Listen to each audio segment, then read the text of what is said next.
Hello बच्चों, आज का हमारा टॉपिक है बेटा फ्यूल सेल।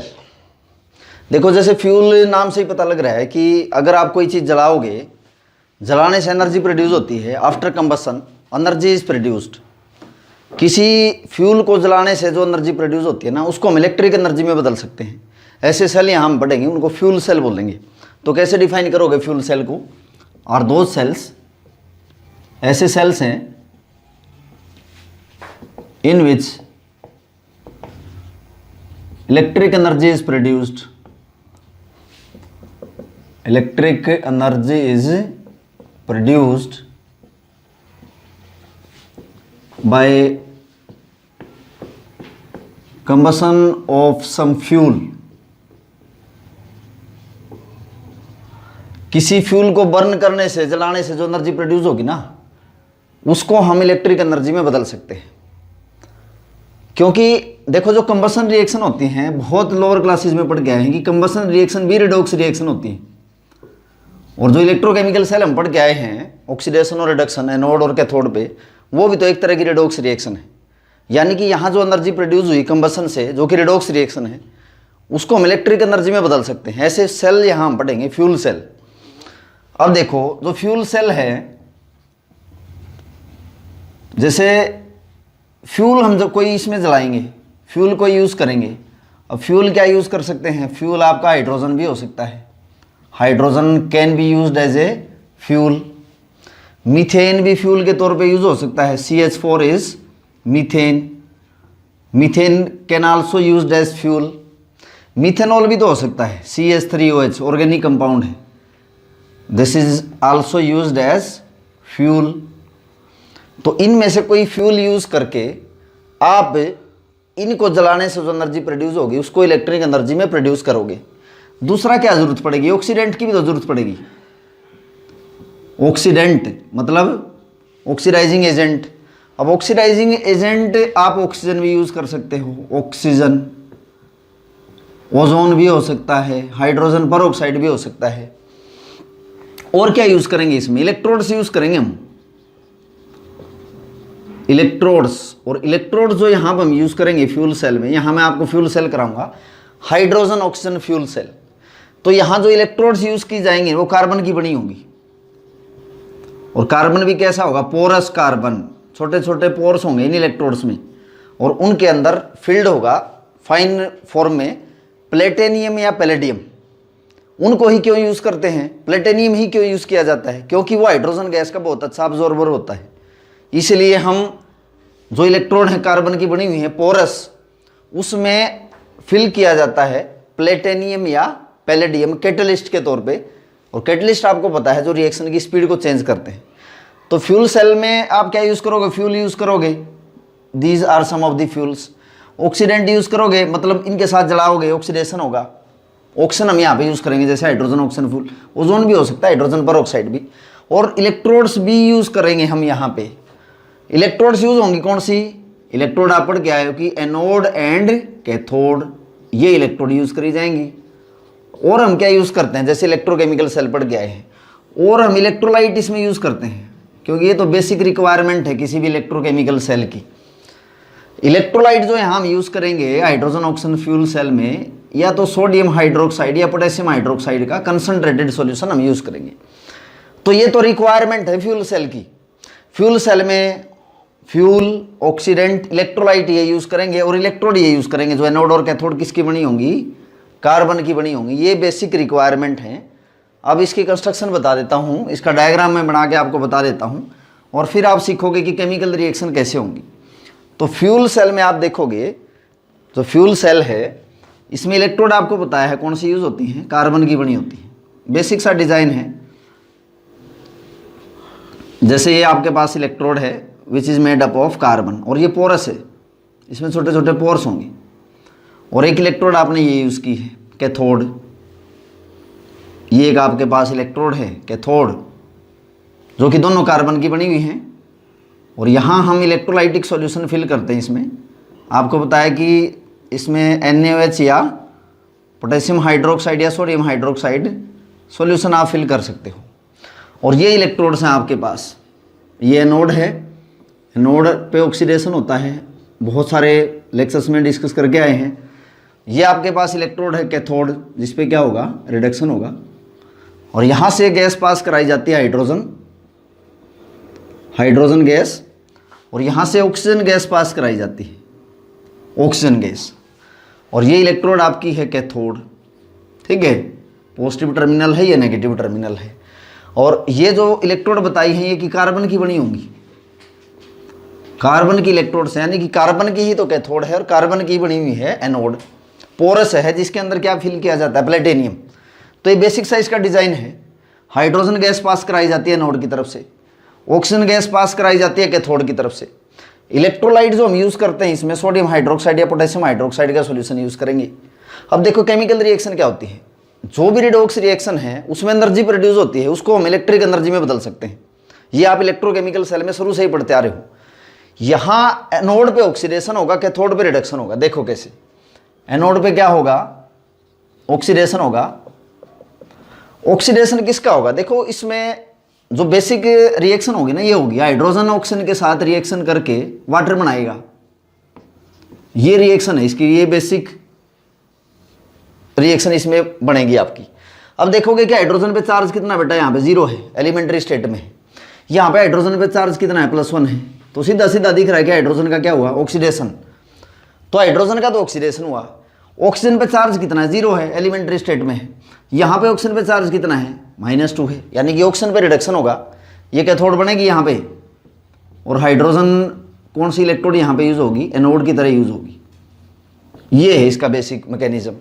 अब देखो एनोड पे क्या होगा, मैंने बताया आपको, एनोड पे होगा ऑक्सीडेशन, किसका, हाइड्रोजन का। हाइड्रोजन गैस आपने पास करवाई, ये देखो इधर से एनोड पे, और इसके अंदर से पास होने के बाद इलेक्ट्रोलाइट कौन सा आपका पास, सोडियम हाइड्रोक्साइड या पोटेशियम हाइड्रोक्साइड। इसमें हाइड्रोक्साइड आयंस की प्रेजेंस में इसका ऑक्सीडेशन हो जाएगा। जैसे ये हाइड्रोक्साइड आयंस हैं, OH नेगेटिव आयंस को हाइड्रोक्साइड आयंस बोलेंगे। तो ये इसके साथ रिएक्शन करके ये बनाएगा वाटर। अब देखो आप बैलेंस भी कर सकते हो, यहाँ एक नेगेटिव चार्ज है, 2 से मल्टीप्लाई है तो 2 नेगेटिव चार्ज, इसका मतलब 2 इलेक्ट्रॉन यहाँ प्रोड्यूस होंगे। बैलेंस भी कर दिया चार्ज। हाइड्रोजन बैलेंस करो, 2 यहाँ है 2 यहाँ, तो बैलेंस कर दिया। ये देखो ऑक्सीजन यहाँ पे 2 है, इधर भी 2 है, बैलेंस होगी। तो एनोड पे आप देखोगे कि हाइड्रोजन पे जो 0 चार्ज था, यहाँ पे कितना चार्ज आ गया, +1 आ गया, ऑक्सीडेशन हो गया। इलेक्ट्रॉन प्रोड्यूस होते हैं एनोड पे ऑक्सीडेशन से। इलेक्ट्रोकेमिकल सेल की बेसिक से प्रोसेस पहले भी पढ़ गए हैं। कैथोड पे क्या होगा, इसमें कैथोड पे होगा रिडक्शन, कैथोड पे रिडक्शन होगा ऑक्सीजन गैस का।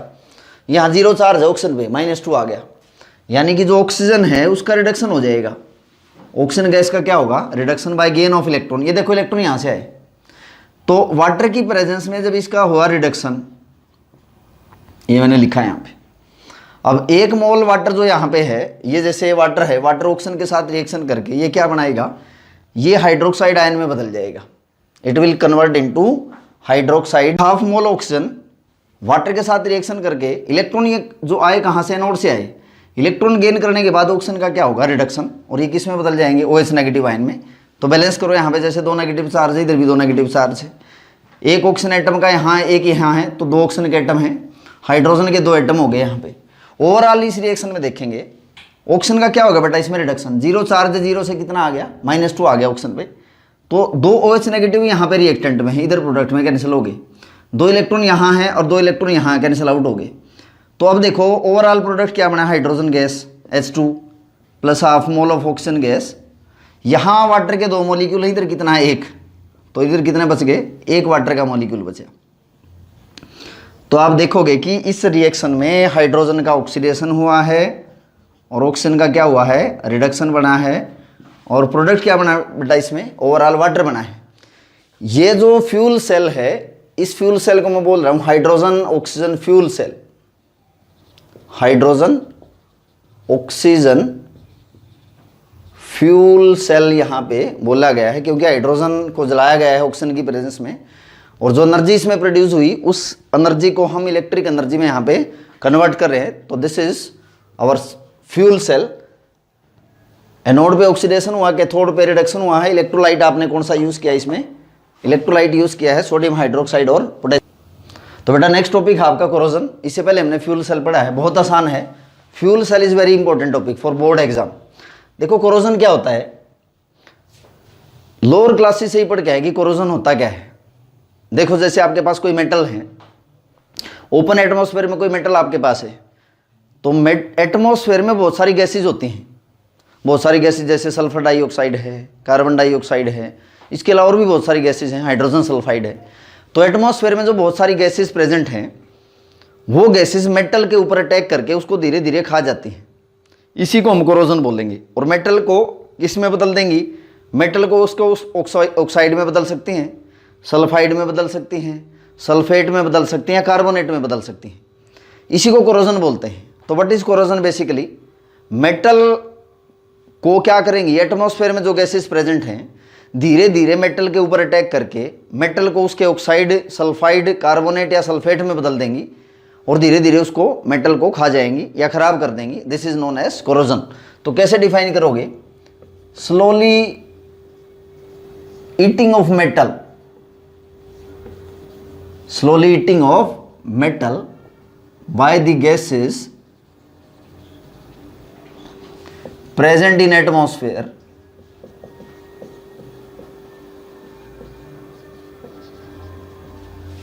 and convert metal into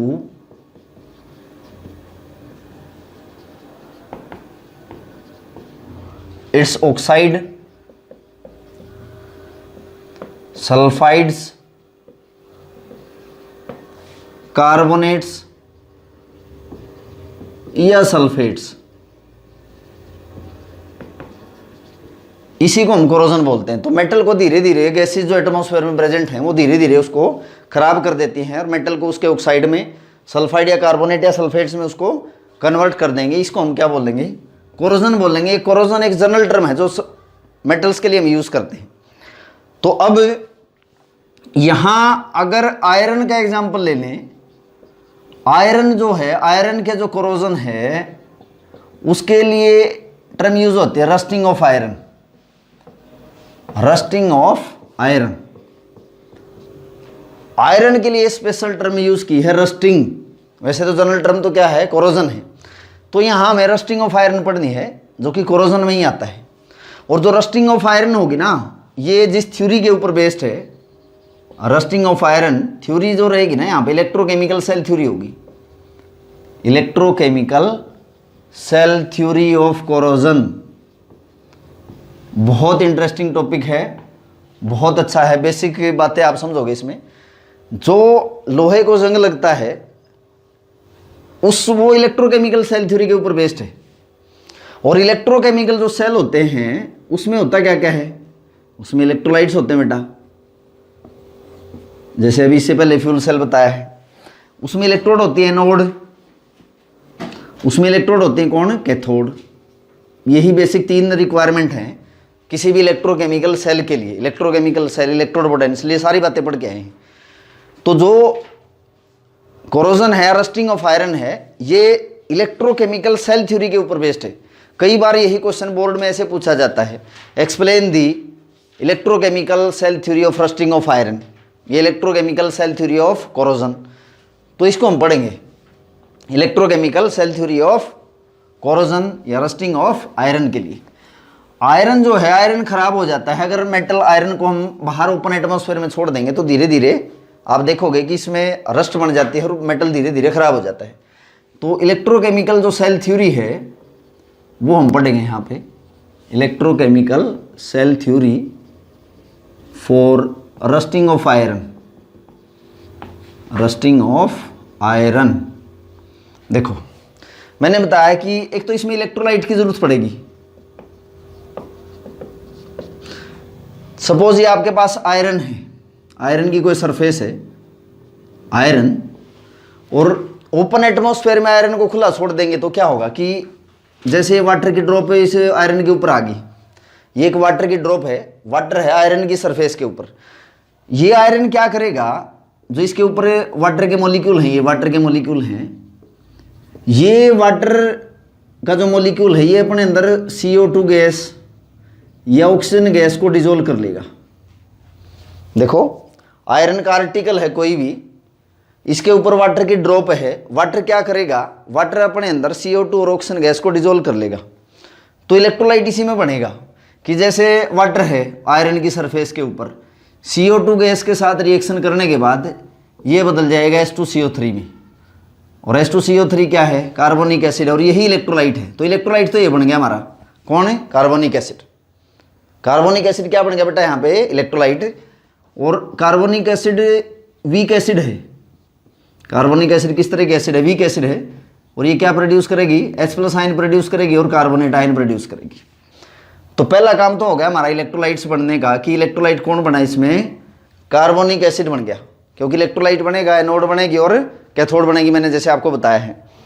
अब क्या होगा, ध्यान से देखेंगे कि वाटर के अंदर जो ये CO2 और ऑक्सीजन गैस डिजोल्व है, कार्बन डाइऑक्साइड गैस जो डिजोल्व हुई थी वो किस में बदल गई है, H+ आयन में और जैसे कार्बोनेट आयन में, ये पड़े हुए हैं इस वाटर के अंदर। और ये आयन्स या स्पीसीज इस आयरन के कांटेक्ट में है, क्योंकि वाटर ड्रॉप के अंदर अब H+ आयन भी है और ऑक्सीजन आयन भी है। अब देखेंगे पहला स्टेप होगा, आयरन जो कांटेक्ट में है ऑक्सीजन के और H+ के, तो ऑक्सीजन और H+ आयन्स जो कि आयरन की सरफेस के संपर्क में है, उसकी वजह से आयरन का ऑक्सीडेशन हो जाएगा। और जहां ऑक्सीडेशन होता है उस वहां क्या बनती है बेटा, एनोड बनती है। एनोड बनेगी, तो मैं यहां पे लिख रहा हूं first step, due to dissolved oxygen and H+ ions, iron will get oxidised. और जहां ऑक्सीडेशन होता है वो क्या बनती है, उस एरिया को हम क्या बोलेंगे, एनोड बोलेंगे। तो एनोड पे क्या होगा, आयरन का ऑक्सीडेशन हो जाएगा। ये देखो आयरन का ऑक्सीडेशन हो गया, आयरन का क्या हुआ, ऑक्सीडेशन। ऑक्सीडेशन क्या होता है बेटा, लॉस ऑफ इलेक्ट्रॉन होता है। देखो आयरन पे चार्ज 0 से कितना आ गया, 2+। तो जो भी एरिया जहां पे आयरन पे ऑक्सीडेशन होगा वो एनोड बन जाएगा। आयरन जो कि H+ और ऑक्सीजन गैस के कॉन्टेक्ट में है, जिस एरिया में ऑक्सीडेशन होगा वो एरिया आयरन का एनोड बन जाएगा। इलेक्ट्रोलाइट बन ही चुका हमारा कार्बोनिक एसिड, तो ये आपका एनोड बन गया, ऑक्सीडेशन हुई। उसके बाद क्या होगा, कैथोड पे देखोगे, कैथोड पे क्या होता है बेटा, कैथोड पे होता है रिडक्शन। अब रिडक्शन किसका होगा, ऑक्सीजन गैस का। देखो जो ऑक्सीजन गैस पड़ी हुई है, अब क्या होगा कि जहां मेटल का ऑक्सीडेशन हुआ, आयरन ने इलेक्ट्रॉन लूज किए, ये इलेक्ट्रॉन जहां ऑक्सीडेशन होता है ना, मेटल की सरफेस के थ्रू दूसरी जगह ट्रांसफर हो जाएंगे, और ये इलेक्ट्रॉन माइग्रेट होंगे एक जगह से दूसरी जगह, और ये इलेक्ट्रॉन क्या करेंगे, ऑक्सीडेशन हुआ है आयरन का, अब ना ऑक्सीजन का रिडक्शन हो जाएगा। यहां पे ऑक्सीजन का रिडक्शन होगा, इलेक्ट्रॉन आए यहां से, ऑक्सीजन का रिडक्शन हो जाएगा H+ आयंस की प्रेजेंस में। जैसे 4 इलेक्ट्रॉन, 4+ चार्ज है 4 इलेक्ट्रॉन, और ये प्रोड्यूस करेंगे आपके 2 मोल ऑफ वाटर। अब 4 इलेक्ट्रॉन यहाँ है तो इधर भी 4 इलेक्ट्रॉन लिखोगे ताकि इलेक्ट्रॉन बैलेंस कर पाए। तो इधर भी मैं 2 आयरन लिखूंगा और इधर भी 2+ लिखूंगा, ये मैंने रिएक्शन बैलेंस कर दी। तो ये जो एरिया बेटा कैथोड बन गया। जो एरिया एनोड था, आप देखोगे आयरन का ऑक्सीडेशन हुआ और जो इलेक्ट्रॉन प्रोड्यूस हुए ये ट्रांसफर हो जाएंगे दूसरी जगह, और ये इलेक्ट्रॉन जो दूसरी जगह ट्रांसफर हुए ये क्या करेंगे, ऑक्सीजन का रिडक्शन करेंगे H+ आयन की प्रेजेंस में, और ये किस में बदल देंगे, इसको वाटर में बदल देंगे। ओवरऑल रिएक्शन क्या हुई बेटा, ओवरऑल रिएक्शन देखोगे कि 2Fe plus oxygen plus 4H+ ion, electron तो कैंसिल आउट हो जाएंगे, ये किस में बदल गए, 2Fe प्लस और वाटर में बदल गए। ये स्टेप देखो यहां तक। तो एक तो एनोड बन गई, एक कैथोड बन गई, और इलेक्ट्रोलाइट क्या बना था इसमें, इलेक्ट्रोलाइट हमारा बना था कार्बोनिक एसिड। अगला स्टेप देखेंगे, 2 स्टेप हो गए हमारे पास, इलेक्ट्रोलाइट बन गया, आयरन का ऑक्सीडेशन हुआ और ऑक्सीजन का क्या हुआ, रिडक्शन। उसके बाद देखो नेक्स्ट स्टेप में, तीसरे स्टेप में, जैसे फर्स्ट स्टेप हो गया, सेकंड स्टेप, ये तीसरा स्टेप हो गया। जो आयरन अब ऑक्सीडाइज हो गया, मैंने ये कहा है कि ये आयरन है, ये वाटर है आपके पास, वाटर, और इसमें जैसे ऑक्सीजन गैस प्रेजेंट है, डिजोल्व हो जाती है, इसमें H+ आयन भी प्रेजेंट हैं, और ये जो आयरन है ये ऑक्सीडाइज हो गया। सपोज ये आयरन था, आयरन हो गया ऑक्सीडाइज किसमें, Fe2+ में। अब ये आयरन ना फर्दर ऑक्सीडाइज होगा। तीसरे स्टेप में मैं क्या लिख रहा हूं कि आयरन कौन सा, जो फेरस आयन है, विल गेट फर्दर ऑक्सीडाइज्ड।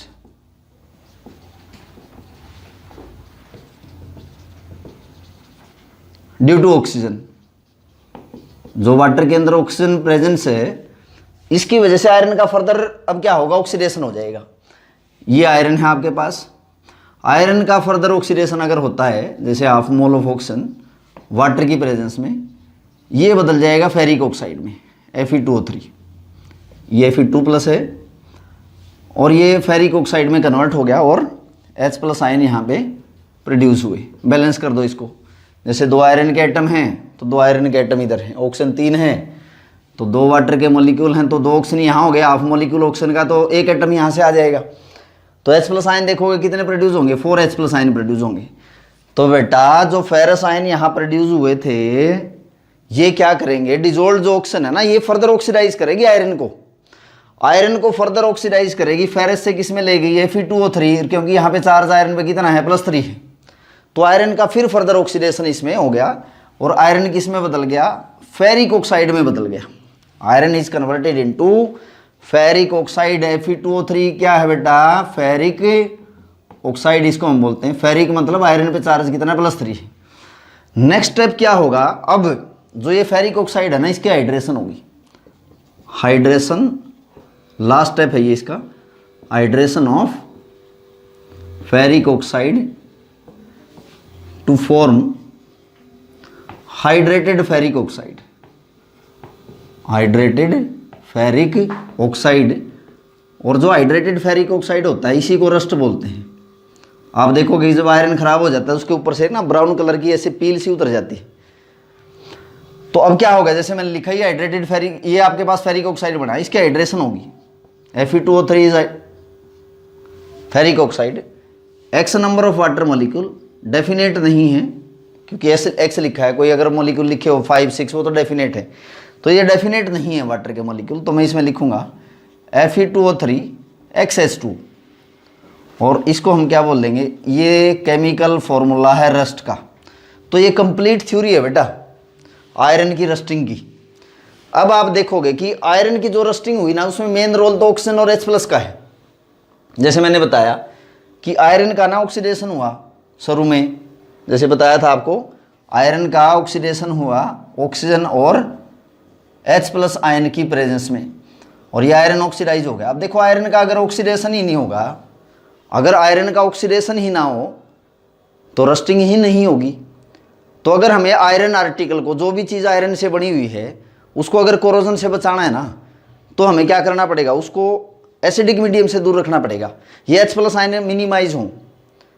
तो ऐसा कोई भी आयरन का आर्टिकल है जो हमें कोरोजन से बचाना है, रस्टिंग से बचाना है, तो हम क्या करेंगे, ऐसे सॉल्यूशन के कांटेक्ट में लेके आएंगे जिसकी pH क्या हो, बेसिक हो, यानी कि pH 7 से ज़्यादा हो।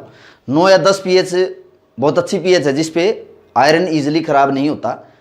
जहाँ इलेक्ट्रोलाइट या H+ आयन या एसिडिक मीडियम ज़्यादा होगा, आयरन आर्टिकल वहीं जल्दी खराब होता है।